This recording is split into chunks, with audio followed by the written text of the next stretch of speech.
Hello, everyone. Welcome to my YouTube channel, Holistic Palliative and Pain. Our topic today is palliative care for neurodegenerative diseases, Part 1. The objectives of the presentation. We'll be talking about progression of neurologic diseases, prognosis, stroke, disorders of consciousness, dementia, and key learning points.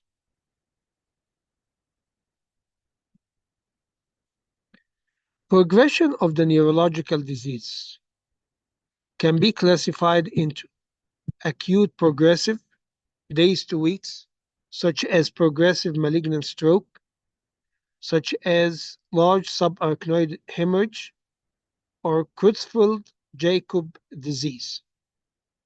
Or it could be chronic progressive, months to years, such as amyotrophic lateral sclerosis, Huntington disease, multiple sclerosis, and dementias. Or it could be a chronic disability, with or without fluctuations in clinical status, such as post-stroke, persistent vegetative state, multiple sclerosis, and Parkinson's disease. As you see, this is the kind of a diagram for different diseases and their prognosis. Neurologic disease is usually the bottom one. It kind of prolonged dwindling, progression here until death.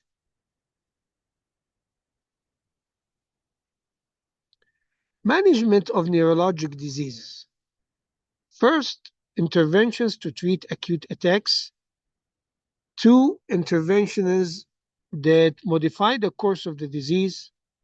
Symptom management, such as pain, spasticity, fatigue, salivary drooling, psychiatric problems such as anxiety, depression, and pseudobulbar effect, autonomic manifestations such as constipation, incontinence, and orthostatic hypotension.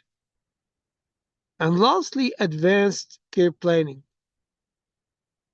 Basically, dysphagia and artificial nutrition, ventilatory dysfunction, and the use of non-invasive positive pressure ventilation or tracheostomy with mechanical ventilation. End-of-life issues such as withholding or withdrawal of life support. We'll start with the stroke. Stroke is defined as sudden onset of neurologic deficit and is caused by an interruption of blood flow to the brain, the lack of oxygen and nutrients, and the inability to remove waste products cause brain cells to die quickly. The Framingham study in the United States estimated that annual age-adjusted incidence for women was 4.5 per thousand, and for men, 6 per thousand. Of these, 60% are atherothrombotic infarctions, 23% cardiac embolism, 7% subarachnoid hemorrhage, and 7% intracerebral hemorrhage. Stroke is the most common cause of death after ischemic heart disease and major cause of disability worldwide. In developed countries, the incidence of stroke has declined in recent years. This is mainly due to reductions in risk factors, such as hypertension and smoking. However, the overall rate of stroke remains high due to aging population and increased risk factors, such as hypertension, obesity, and smoking in developing countries.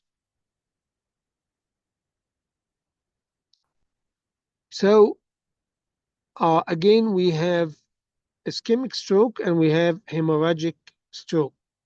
Ischemic stroke is a blockage of the blood vessels, lack of blood flow to the affected area, And hemorrhagic stroke is basically rupture of the blood vessels and leakage of blood. Again, according to this Danish study here, 5,262 stroke patients who suffered a stroke between 1982 and 1991, they found that 60% uh, survival, on those patients with ischemic stroke, and 5-year survival, 31%. As far as intracerebral hemorrhage, 38% and 24%. Basically, this means, that ischemic stroke has a somewhat better prognosis than hemorrhagic stroke. And this, of course, makes a lot of sense. At the end of the study, 29% of stroke patients were still alive. Acute management for stroke. Acute management options for stroke include treatment with intravenous tissue plasminogen activator within 3 to 4.5 hours. Mechanical thrombolysis can be performed up to 24 hours after a large vessel stroke. Decompression surgeries for supratentorial malignant hemispheric stroke has shown clinical benefit in trials as well. Although acute mortality has declined with improved management, the long-term prognosis of stroke remains poor. And there are several predictors of functional recovery after stroke, include age, previous stroke, consciousness at onset, and urinary contents. Stages of recovery. Following stroke, the brain has been described to transition through 3 stages of recovery. Reperfusion and neuroprotection target the first stage that reflects a period of acute injury when salvage is possible. The second stage involves recovery days to weeks after the initial injury. And the third stage is related to brain repair in the chronic setting. Recovery may take months to years. Acute brain injury like stroke results in immediate decline in function. Patients with severe stroke may die shortly thereafter from complications or withdrawal of care. Those who survive may live in a chronic state, experiencing severe disability, medical complications, and symptoms that might require palliative care and ultimate hospice. Post-stroke pain.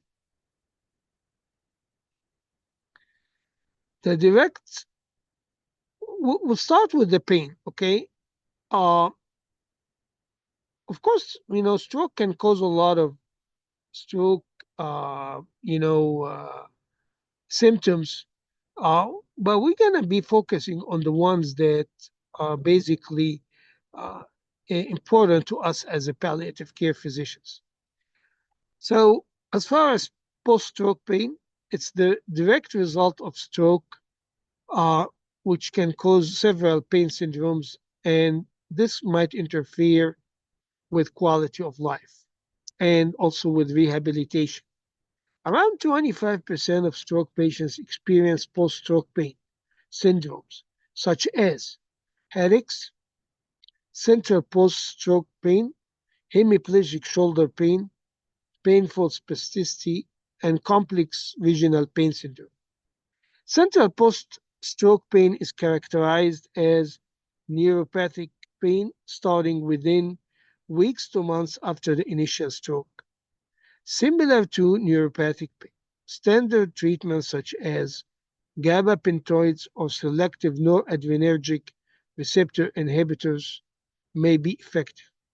In small studies, buprenorphine has demonstrated efficacy for treatment or for central pain. Remember, buprenorphine has NMD antagonist activity.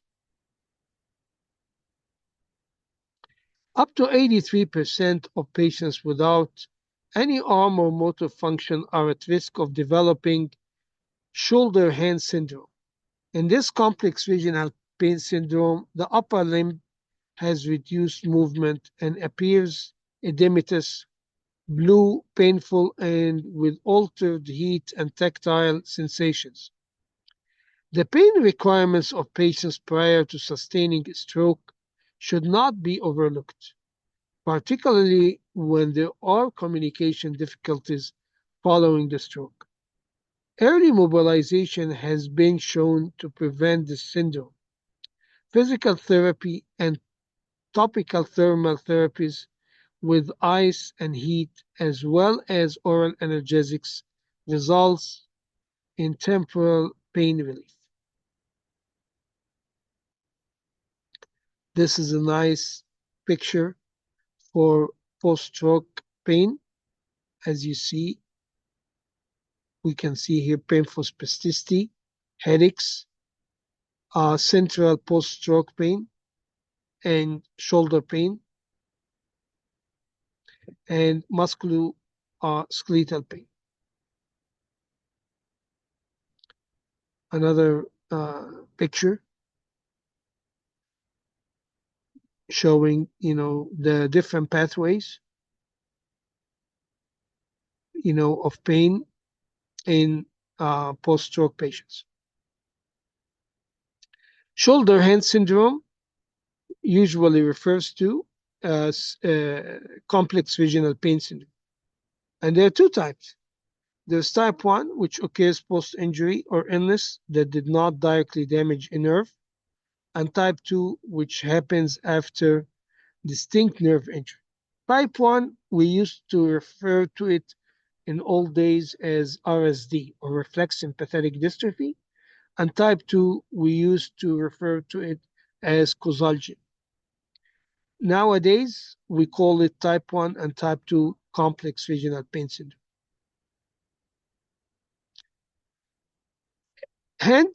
Shoulder hand syndrome is another old name for CRIPS, or complex regional pain syndrome. You should know these names because, they kind of could confuse you at a certain point, uh, when you read about it in the literature. All of these under the category of complex regional pain syndromes. Psychiatric symptom management. One of the things that we see after, stroke, we see post-stroke depression. It's commonly reported. In one Scandinavian study, minor depression was diagnosed in 14% of patients, and 26% experienced major depression. So at least 1/4 of the patients that had the stroke will have major depression, which is a big number.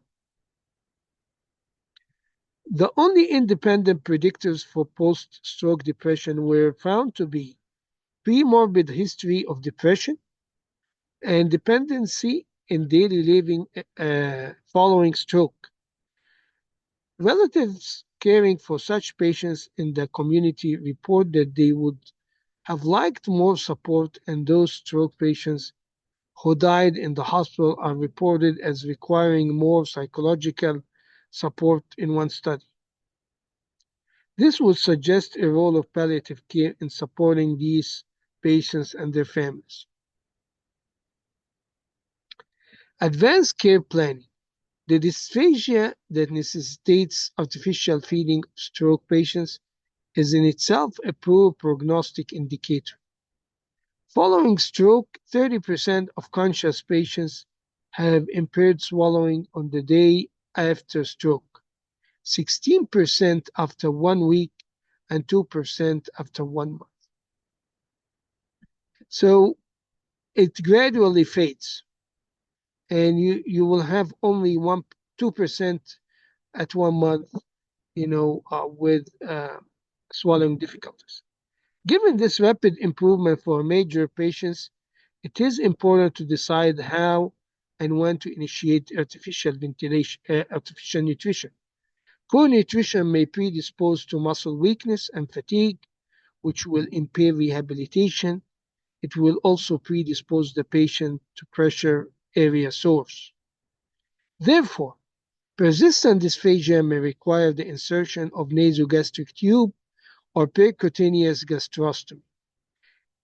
Initiating tube feeding with nasogastric tube was shown to be associated with less morbidity, with less mortality and better outcomes than starting early intranutrition with percutaneous endoscopic gastrostomy tubes, well known as PEG tubes. Hospice eligibility. So when do we refer these stroke patients to hospice? Number one, poor functional status with a palliative performance scale of 40% or less, and inability to maintain hydration and caloric intake with one of the following: weight loss more than 10% in the past 6 months, weight loss more than 7.5% in the past 3 months, low serum albumin less than 2.5 gram per deciliter, current history of pulmonary aspiration without effective response to speech-language pathology interventions to improve dysphagia and decrease aspiration events.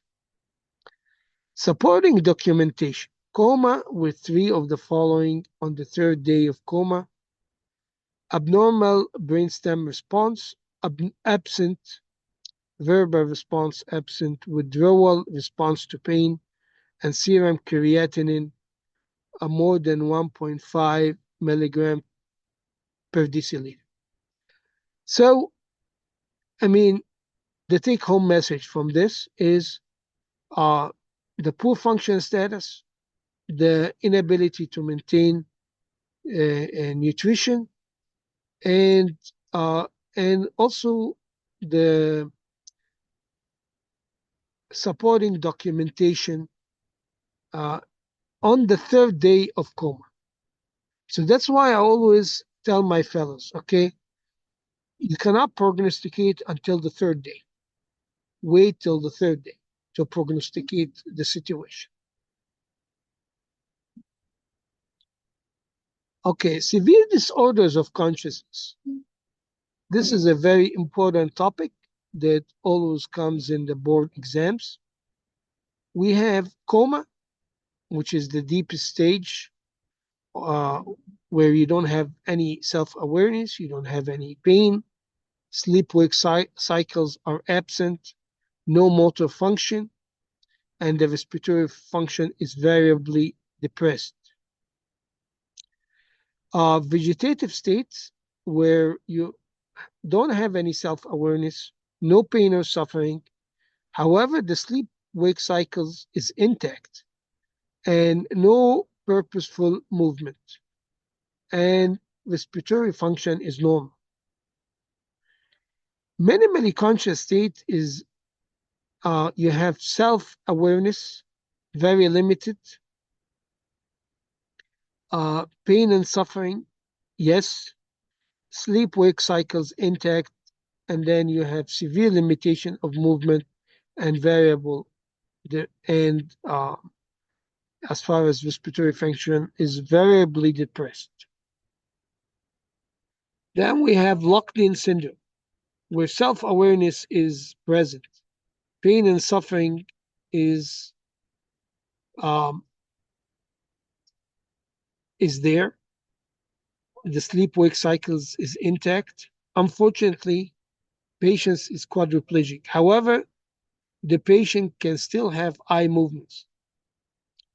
And the respiratory function is normal to variably depressed. And lastly, we have the brain death, where everything is absent, as you understand. Persistent vegetative state, unresponsive to external stimuli, open eyelids when feeding, experiences sleep-wave cycle, grinding teeth, shedding tears, brainstem is intact, absence of cognitive function. Minimally conscious state, follows simple commands, gives yes or no answers verbally or with gestures, experiences sleep with wake cycle, verbalizes intelligibly, demonstrates other purposeful behavior in direct relation to relevant environmental stimuli.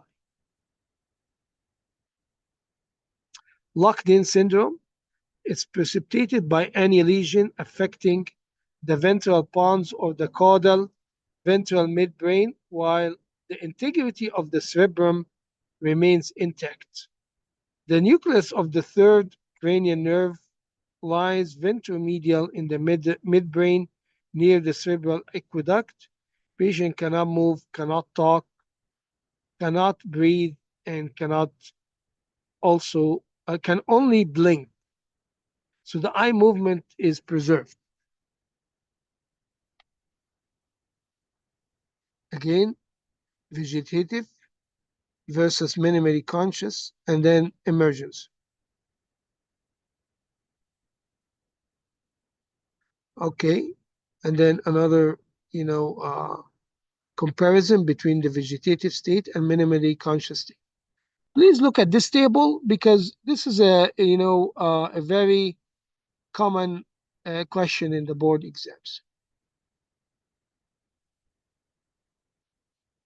Another diagram showing the flow starting from the acute brain injury, and then you have recovery, vegetative state, a locked-in syndrome, brain death. So,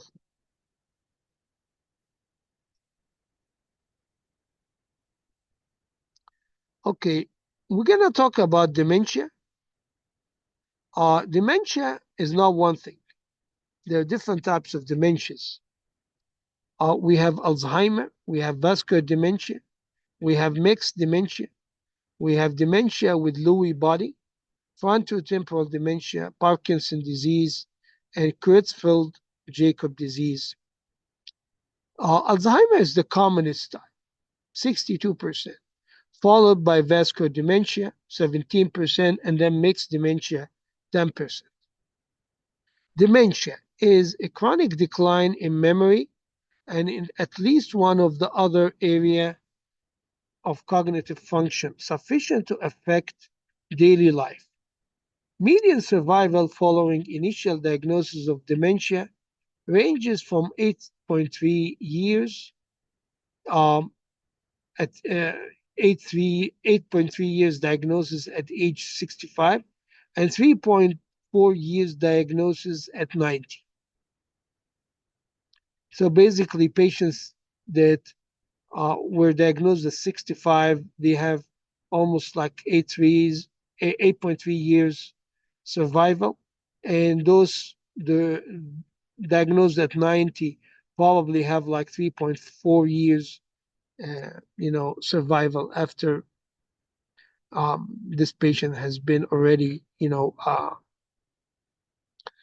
diagnosed with dementia. Lewy body and frontotemporal dementias have earlier onset and progress at a faster rate than Alzheimer. This is a very important distinction between Lewy body and frontotemporal dementias with Alzheimer. Diagnostic criteria of dementia according to DSM-5: memory impairment, one or more of the following: aphasia, apraxia, disturbance in executive functioning, cognitive deficits results in functional impairment, whether it's social or occupational. Cognitive deficits do not occur exclusively solely during a delirium, not due to other medical or psychiatric conditions. This is a many mental states exam.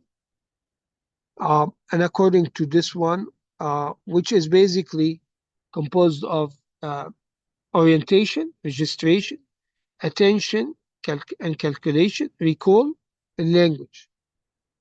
24 and higher is basically normal, okay, with no dementia. Between 19 and 23 is a mild dementia. 10 to 18 is moderate dementia, and less than 9 is basically severe dementia. These are some of the celebrities that are well known to had, you know, different types of dementias. Like Ronald Reagan, for example, had Alzheimer. Bruce Willis, uh, another famous actor, had frontotemporal dementia. He's still alive up to now. And Robin Williams had Lewy body dementia. And Ronald Reagan, as you know, of course, and Robin Williams had passed away. Okay, this is a nice picture, uh, giving you an overall idea about dementia, um, symptoms, dementia, problems with language, disorientation, um, mood swings, loss of motivation, not managing self-care, and behavioral issues.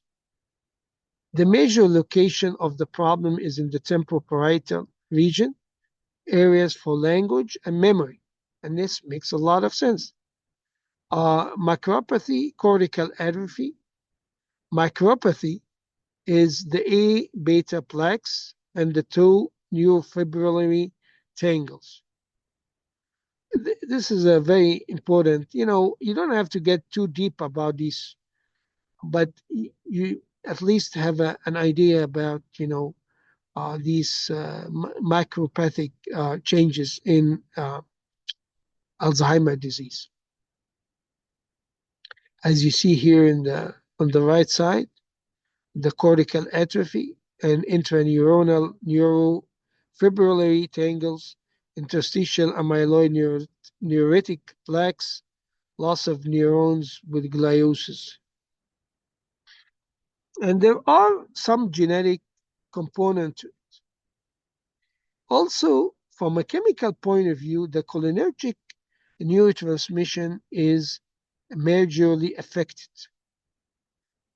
And also, there is an increase uh, in glutamate in these situations, and that's why most of the treatment is based on giving drugs that increase your acetylcholine in your brain and drugs that can inhibit the NMDA, which is the glutamate receptor in your brain.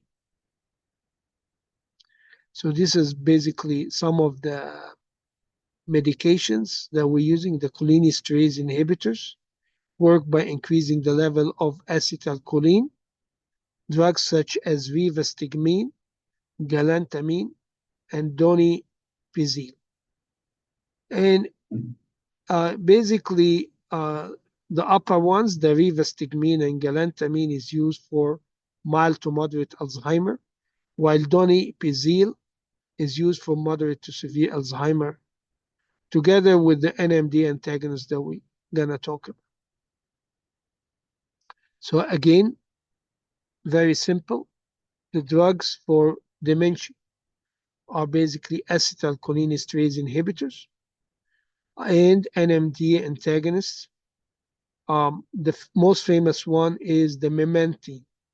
Okay, again, the memantine is used for moderate to severe Alzheimer, not for early cases. In early cases, we give, rivastigmine. All right.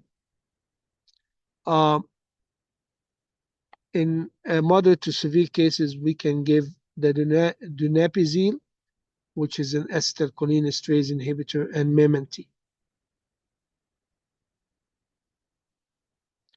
Vascular dementia.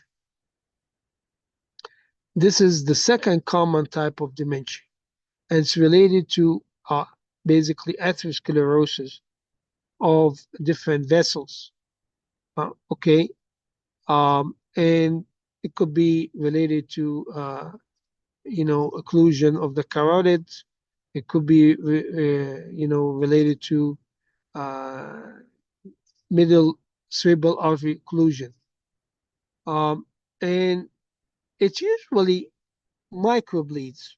Okay, um, and most of the time the patient will not notice it because it comes in a very subtle way, and then patients start to lose different cortical functions, and you do brain scanning, you find these small minor lesions all over the brain. Symptoms are of vascular dementia basically is inappropriate behavior, personality changes, memory loss, hallucination, poor judgment, misplacing things, difficulty in organizing things, and reduced language skills.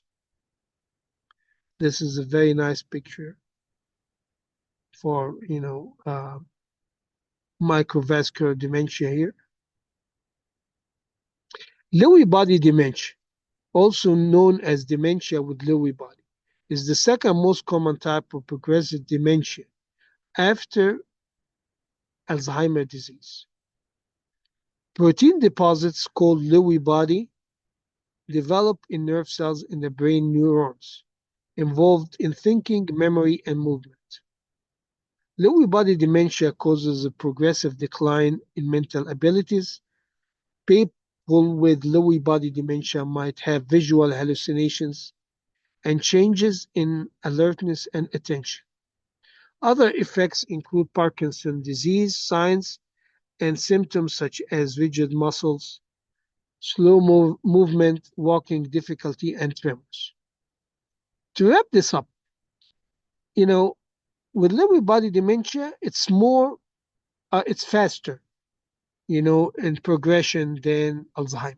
Number two, you find this motor aspect, the Parkinson symptoms, in Lewy body dementia. Number three, the visual hallucinations.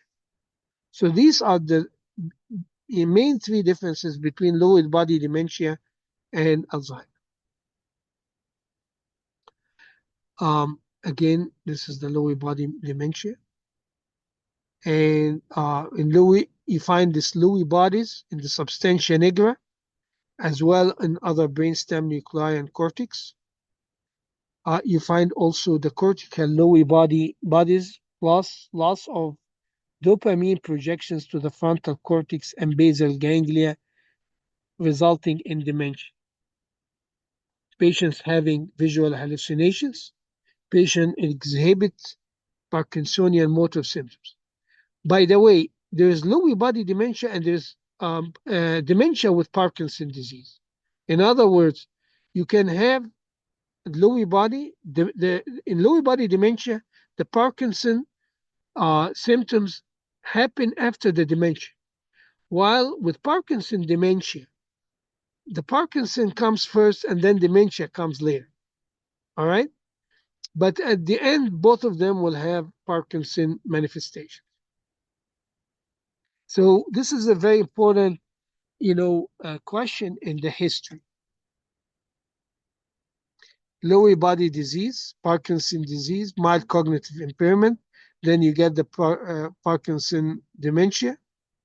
The Lewy body disease encompasses both, okay? The dementia with Lewy body and Parkinson disease. It's just a matter of, which one comes first. And all of them, are called Lewy body dementias.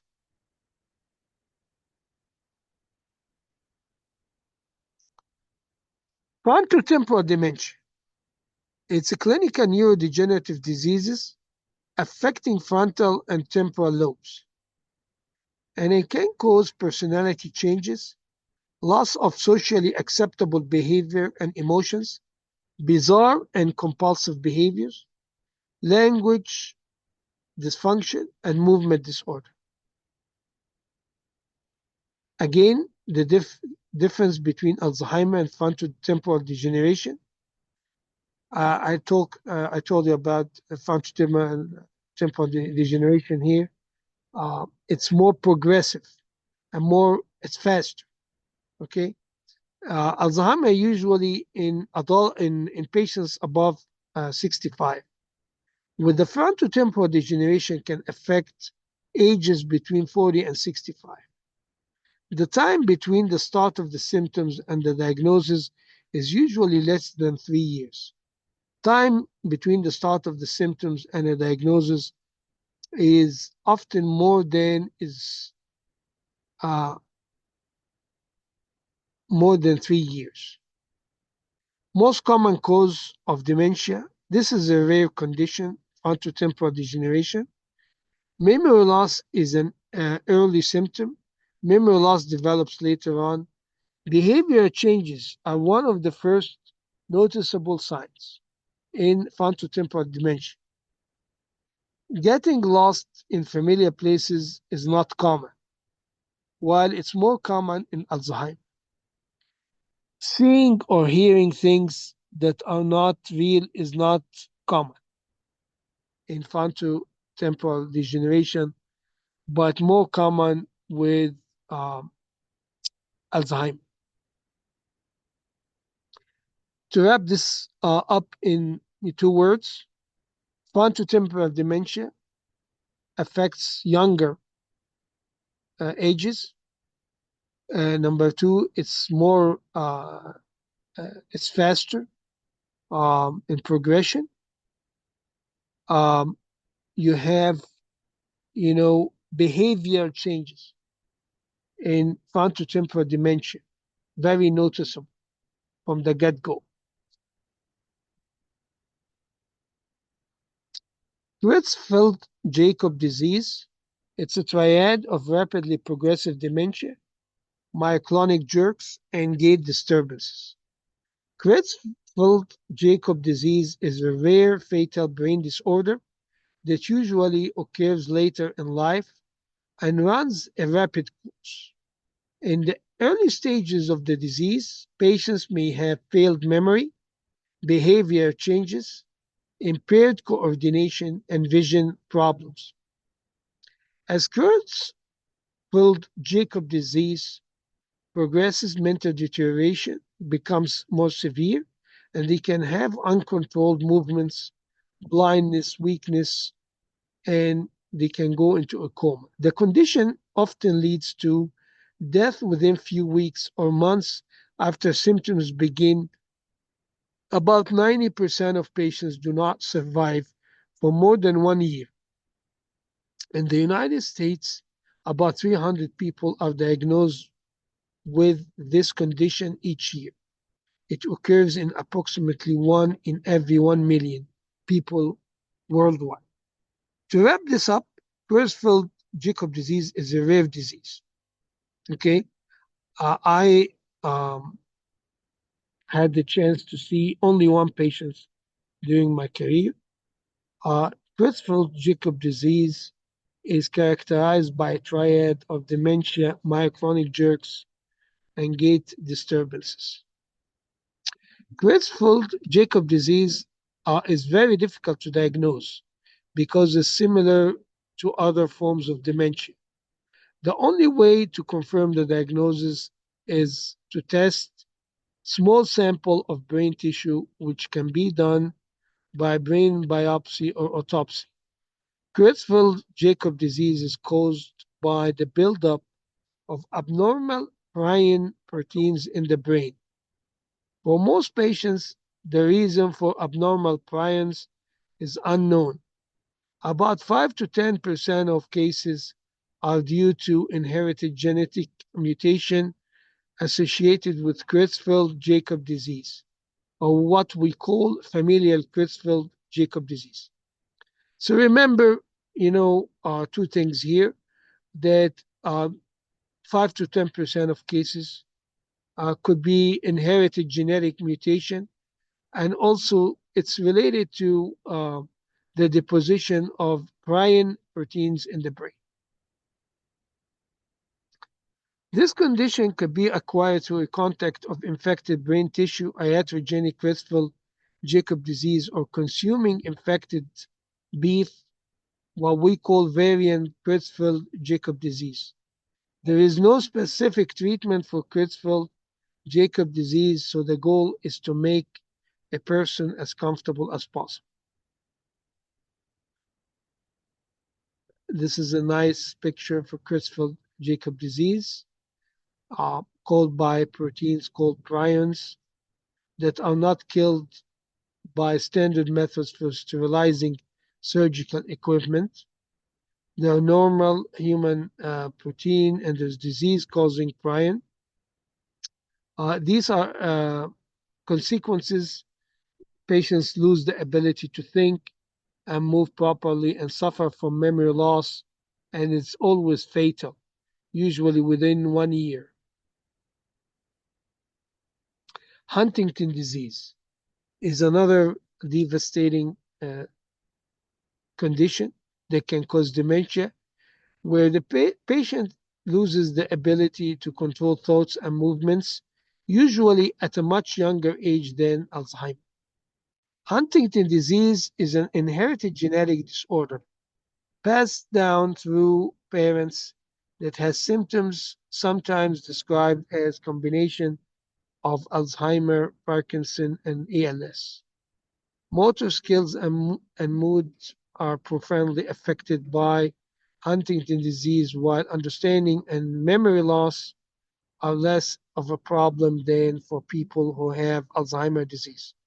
Caregiving for loved ones with Huntington disease has unique challenges, and finding a long-term community to serve their particular needs might also be more difficult than someone with a different dementia. So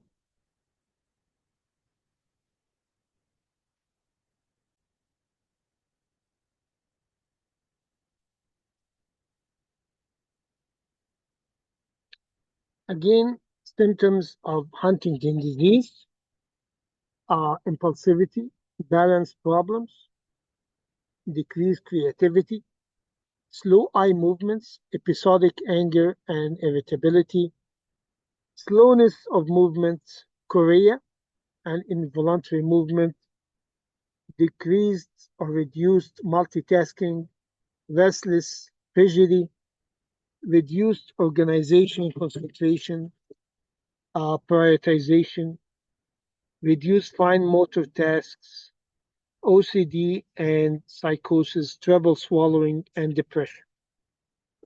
To wrap this up, Huntington's disease is characterized by these involuntary movements.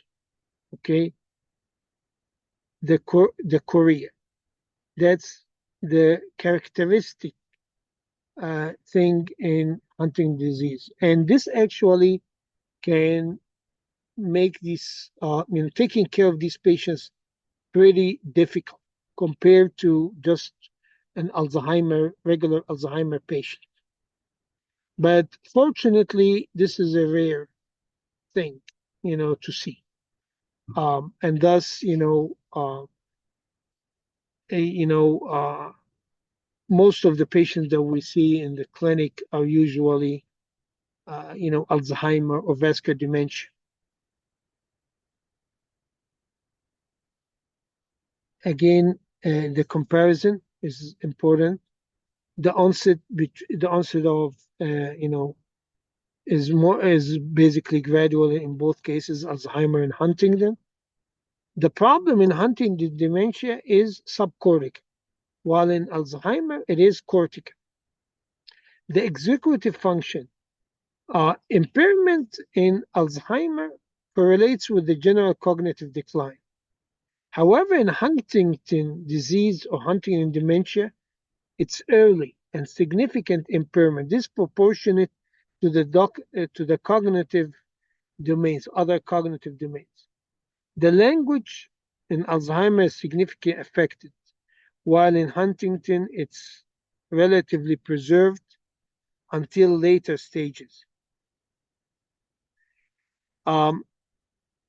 Visual spatial function is slightly affected. Is significantly affected in Alzheimer, while it's relatively preserved in Huntington. Semantic memory is significantly affected in Alzheimer, while it's relatively preserved in Huntington dementia. Another condition, that very important for the exam is the normal pressure hydrocephalus. And basically, this is a triad of dementia, wide gait, and urinary incontinence. We have, a mnemonic for it: wacky, wobbly, and wet. Normal pressure hydrocephalus.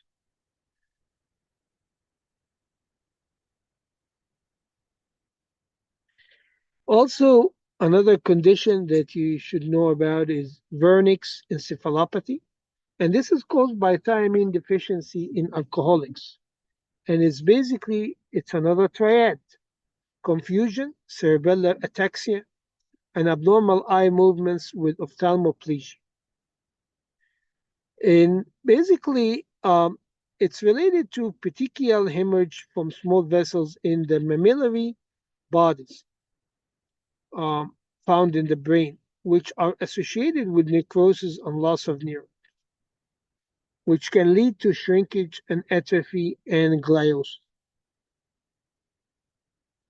Wernicke's encephalopathy, the clinical diagnosis is Keene criteria: 2 out of 4, altered mental status, oculomotor abnormalities such as nystagmus, cerebellar dysfunction, plus dietary deficiency, usually in patients with alcoholics. Okay.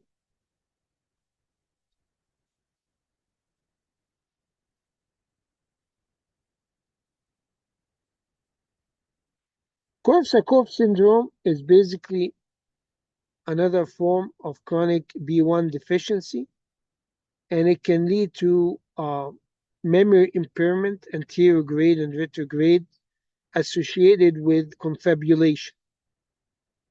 And the treatment in both cases basically thiamine.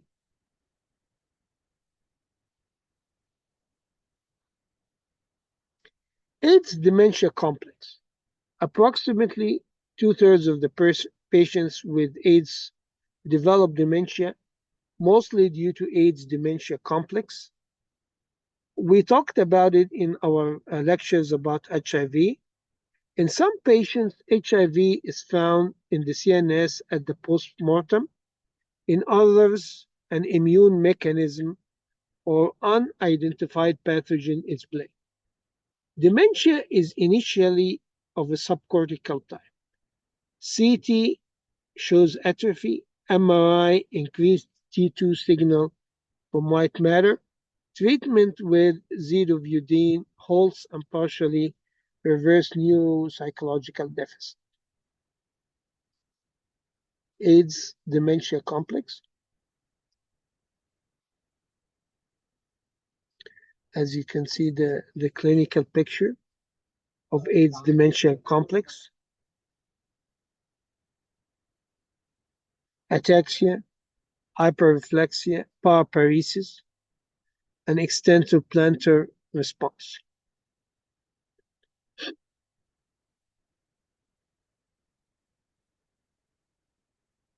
Okay, we'll talk about hospice eligibility in dementia patients.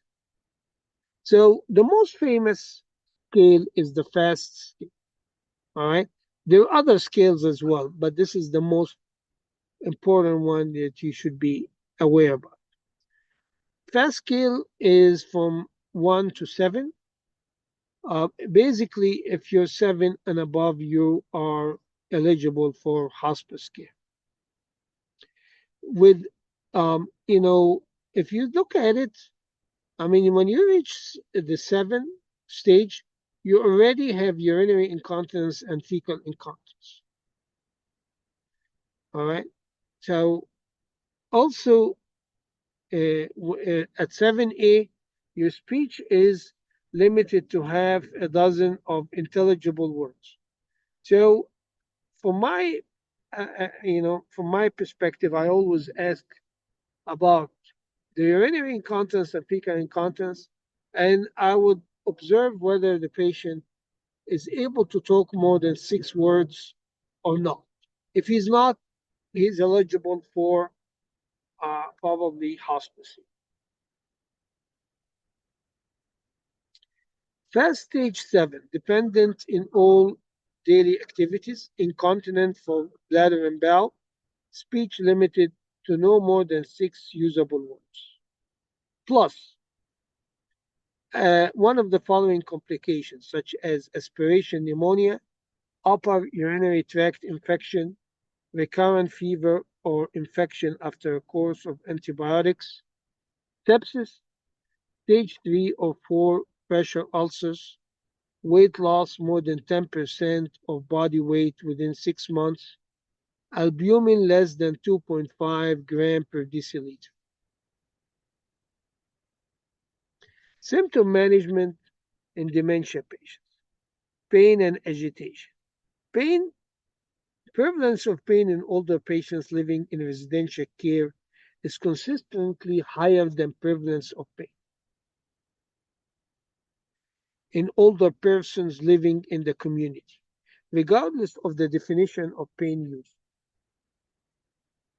Older women have higher prevalence rates of pain more than men, and the 3 commonest sites of pain in older persons are lower back, leg and knee, or hip and other joints. Agitation. So, in other words, to wrap this up, pain is more common in patients with living in residential care, more common in females, and it affects mainly low back and joints. Okay, how about agitation? In dementia patients, it was found that the use of antipsychotic drugs was associated with increase in mortality, 35% increase in mortality. Only exception is risperidone, is approved in agitation for severe Alzheimer dementia for 6 weeks.